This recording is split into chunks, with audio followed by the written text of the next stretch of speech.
हमारे साथ इस टाइम ओवरसीज पाकिस्तानी मौजूद है जी।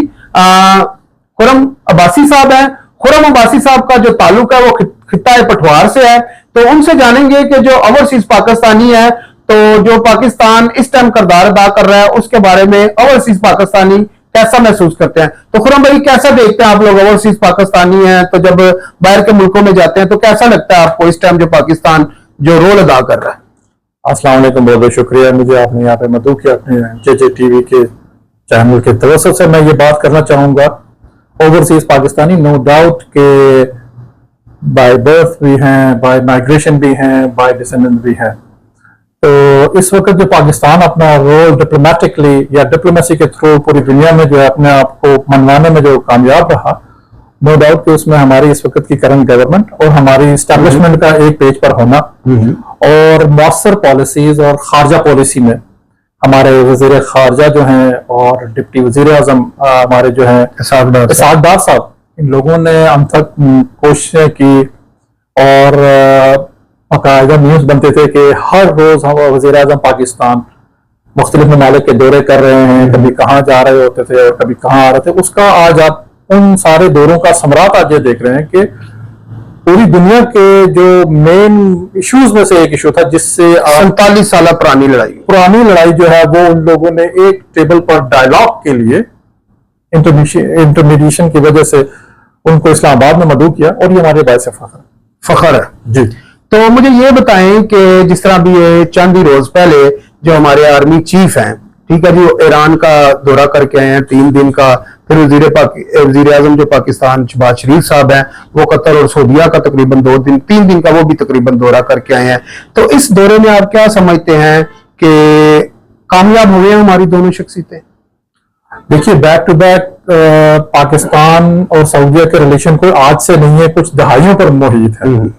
और नो डाउट कि हम बचपन से सुनते आ रहे हैं कि पाकिस्तान ने हमेशा अपना एक सिग्निफिकेंट रोल अदा किया है खलीजी ममालिक में, चाहे उनको दफाई तावन में उनके साथ रहे हैं या उनके साथ उनके स्ट्रेटेजिक प्लानिंग में उनके साथ रहे। काफी जगह पर पाकिस्तान गवर्नमेंट का और खलीजी ममालिक के तावन रहे हैं। और बिलखुसूस अगर आप बात कर रहे हैं सऊदीया की, तो क्योंकि वो हमारा किबला अव्वल आप समझ लें, या हमारा जो है वह हरमैन खादमैन जो है उनके, हमारे बीइंग इस्लामिक कंट्री, वो हमारे मुस्लिम ब्रदरहुड में भी आते हैं, OIC के मेंबर भी है। और पाकिस्तान ने हमेशा से सऊदीया के मामलात पर हमेशा जो है वो वैसा मौकफ रखा कि उनको ब्रादराना कंट्रीज के लिस्ट में रखा हमेशा से। और लाइकवाइज हम भी एक्सपेक्ट करते हैं कि सऊदीज भी ऐसा ही कर रहे होंगे, क्योंकि अभी इन दोनों कंट्रीज के दरमियान में रीजनली दफाई माहिदा जो तय हुआ है, बैक्ट हुआ है कि मसलन दोनों कंट्रीज ने ये अब एक दूसरे के दफाई जो मामलात है एग्रीमेंट के थ्रू तय कर लिए हैं। तो मैं कहता हूँ खुशाइन बात है। वजीर आजम भुट्टो शहीद जुल्फकार के बाद उन्होंने एक मजलिस सजाई थी 1974 में गालिबन, जिसमें पूरी दुनिया से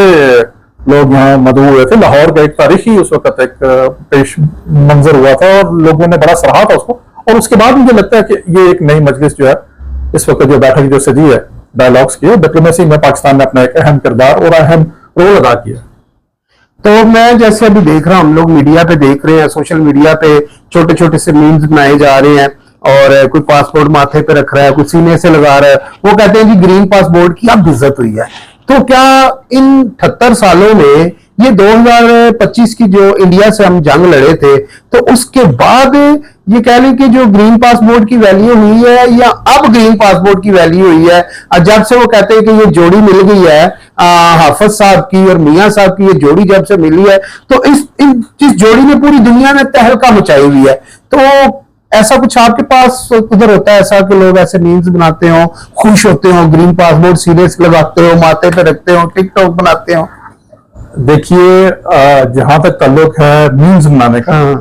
तो दुनिया की हर कंट्री में लोग ऐसे पाए जाते हैं जो क्रिएटिव भी होते हैं, अपनी क्रिएटिविटी के थ्रू अपना या तो एंगर शो करते हैं, मतलब किसी के पास प्लेटफॉर्म है वो उसको इस्तेमाल करता है, या तो वो अपने हुकूमत से मोहब्बत, इजहार मोहब्बत के लिए, या उसके जो है वो ऑपोजिशन के लिए इस्तेमाल होता है। आप ये देखिए कि आज से चंद साल पहले लोग ग्रीन पासपोर्टों को जला रहे होते थे। जी बिल्कुल। मुख्तलिफ ममालिक में ये इंसिडेंट रिकॉर्ड किए गए थे कि लोग इतने बदजन थे कि वो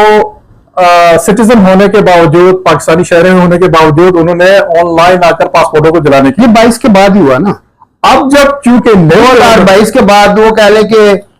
क्या, मैं उनका नाम नहीं लेना चाहता हूं, जैसे ही आपको पता है कि एक हुकूमत गई, दूसरी हुकूमत आई, और कहा यह भी जाता है खुरम भाई कि पाकिस्तान में पहला ऐसा वजीर आजम जो अदम एतमाद से गया, इमरान खान, तो उसके बाद ये सारा कुछ हुआ। तो वो लोग तो जनाब अभी भी कह लें कि वो वाली मुहिम चला रहे हैं जो हमारे खिलाफ इस टाइम पड़ोसी देश जो हमारा मोदी सरकार है, जिस तरह की उनकी कह लें कि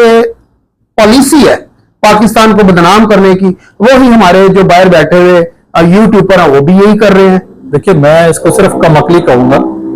और इनकी नाकस अकल की वजह से जो है, या इनकी बेवकूफियों की वजह से अपने मुल्क का वकार जो है, हमेशा हमारा परचम बुलंद रहे, हमारा मुल्क वतन सलामत रहे, ग्रीन पासपोर्ट की इज्जत का ये नारा लगाकर आए थे, और दुनिया को इन्होंने एक वाज़ेह पैगाम दिया था कि ग्रीन पासपोर्ट की इज्जत होगी, ये होगा, मगर ऐसा हुआ नहीं। लेकिन अभी अगर आप प्रैक्टिकलिटी में देखें तो ये जो हुकूमत है करंटली,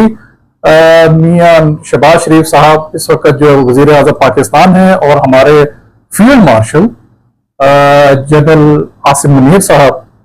इन दोनों की जोड़ी को जो है दुनिया की सुपर पावर अमेरिका एक्नॉलेज कर रही है। सॉल्सी का किरदार तो एक बाद में इंटिमिडेशन की वजह से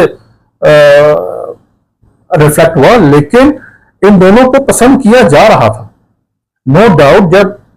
आपकी हुकूमत की पॉलिसियां बेहतर होंगी, आपकी जो गवर्नमेंट है वो फुलफिल करेगी हर चीज को, तो उसमें फिर ये न्यूज वगैरह जो है ये सबसाइड हो जाते हैं। लेकिन जब आप अपनी कंट्री के लिए कुछ करेंगे, डिप्लोमेटिकली आप चलेंगे, तो हमारे पड़ोसी देश जो है, जो हमारे पड़ोसी मुल्क हैं, उनको ये चीज कभी भी एक्सेप्टेबल नहीं होगी कि वो इस खित्ते के मेन एंड ऑल फैसलों पर नजरसानी करने वाले, या आपको मुख्तलिफ इंटरनेशनल प्लेटफॉर्म पर बिठाने वाले, आज उनको हर प्लेटफॉर्म से तकरीबन नल कर दिया गया है, और पाकिस्तान जो है वो चमकते हुए या उभरते हुए सितारे की तरह जो है वो हर जगह पे जगमगा रहा है। नाज़रीन, पहले जो हमारा जो परचम था, जो हमारा पाकिस्तान था, हमेशा नारा लगाया जाता था पाकिस्तान जिंदाबाद, और अब जो फील्ड मार्शल सैयद आसिम मुनीर साहब जब से आए हैं तो नारा लगाया जाता है जी पाकिस्तान हमेशा जिंदाबाद। तो नाज़रीन, जो पाकिस्तान हमेशा जिंदाबाद का नारा लगाने वाला बंदा है, वो मेरा ख्याल पहली दफा पाकिस्तान में है। पाकिस्तान जिंदाबाद के तो हम भी बचपन से नारे लगाते आ रहे हैं, हमारे बड़े भी पाकिस्तान जिंदाबाद के नारे लगाते आ रहे हैं, लेकिन ऐसा शख्स, ऐसा काबिल शख्स जो हाफिज़े कुरान भी है और दीन को भी समझता है और दुनिया को भी समझता है, जंग को भी समझता है, और यहां तक कि वो गोरों को भी जानता है। नाज़रीन, बड़े फख्र की बात है, बड़े हमारे लिए कह लें कि बहुत बड़े फख्र की बात है कि जो सुपर पावर अमेरिका है उसका फैसला पाकिस्तान में होने जा रहा है। ये वो पाकिस्तान है जिसको सुपर पावर अमेरिका को मिलने के लिए जो हमारा वजीर आजम होता था वो तरसता था, लेकिन इस टाइम सुपर पावर जो अमेरिका है वो हमारे फील्ड मार्शल सैयद आसिम मुनीर को मिलने के लिए तरसता है, और हमारे वजीर आजम जनाब शहबाज शरीफ साहब को मिलने के लिए तरसता है। तो मैं कहता हूं पाकिस्तान के बच्चे के लिए इस टाइम ये बहुत बड़ी फख्र की बात है कि जो आपका जो पाकिस्तान है उसकी जो इज्जत में इतना बड़ा चेंजिंग आई है। और ये चेंजिंग आई है जनाब जैसे ही 2025 में खुरम भाई हम ये जंग जीतते हैं इंडिया से, ठीक है जी, उसके मेन राफेल जो कह लें कि जो 6 ऐसे तैयारे थे और राफेल जो हमने मार गिराए, तो उसके बाद अच्छा हम तो 6 कहते हैं, कभी 7 कहते हैं, तो डोनाल्ड ट्रंप साहब इसको 11 भी कहते हैं। तो बड़ी नाज़रीन कह लें कि खुशी की बात है कि जो पाकिस्तान है वो इस टाइम पूरी दुनिया की तवज्जो का कह लें कि पूरी दुनिया की जो नजर का तवज्जो बना हुआ है, तवज्जो का नजर बना हुआ है। तो यहां पर मसला यह है कि जो पाकिस्तान है वो अपनी इस कोशिश में कैसे, कब और किस तरह कामयाब होगा, हमारी दुआएं भी उसके साथ है। खुरम भाई आखिर में कुछ कहना चाहते हैं आप भी? अजी, मैं जरूर ये कहूंगा कि जो मुहब्बे वतन पाकिस्तानी हैं वो अपने वतन से प्यार करते हैं, चाहे वो दीवारे गैर में हो या वो जहां भी हो। मेरी उनसे, उन तमाम पाकिस्तानियों से ये एक पुरजोर अपील भी है, गुजारिश भी है कि अपने वतन की मिट्टी से ही हम हैं और इसी परचम के साए तले हम हैं। आप फील्ड मार्शल साहब का एक नारा लगाएं जी जाते जाते, पाकिस्तान हमेशा जिंदाबाद, पाकिस्तान हमेशा जिंदाबाद। नाज़रीन, आप वीडियो पसंद आए तो हमारे चैनल को लाइक करें, शेयर करें और चैनल को सब्सक्राइब करें, बेल आइकॉन का बटन दबा दें ताकि जो नई आने वाली वीडियो है उसका नोटिफिकेशन आपको मिल सके। इसी के साथ मुझे और खुरम भाई को इजाजत दीजिए, मिलते हैं अगली वीडियो में। अल्लाह हाफिज, पाकिस्तान जिंदाबाद।